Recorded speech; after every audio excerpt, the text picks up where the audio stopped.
So this is Keough Hot Springs, or Keough Hot River, some people call it, or creek. The actual springs, each of these is a pool, which is deeper than it looks. You can sit shoulder deep in most of them.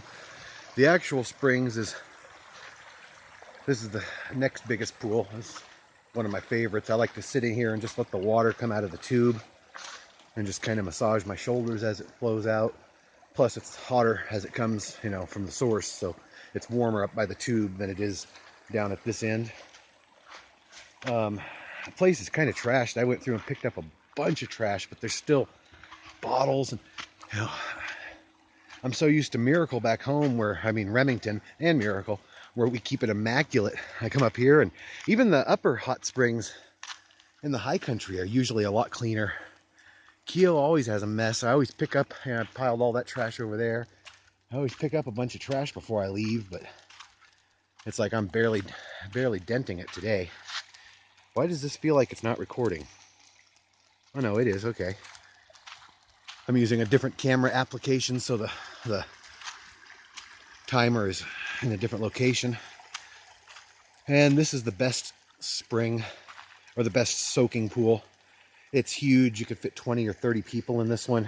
At night, the resort, that cluster of buildings up the hill, they have a pool up there, a concrete pool that they fill with the water directly from the source.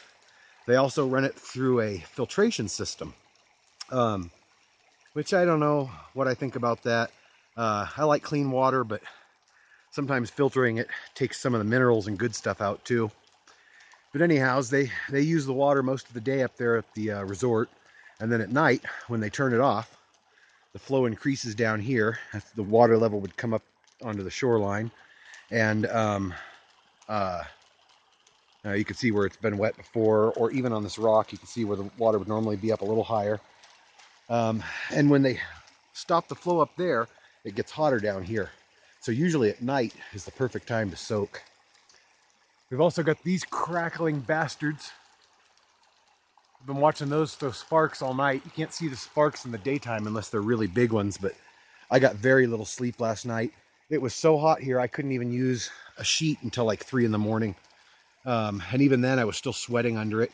It's about 7 a.m. now, and I'm going to take off and get up on top of this mountain and get someplace a little bit cooler, because it's going to be 105 here today, and I'm not down with that. That is not my kind of weather.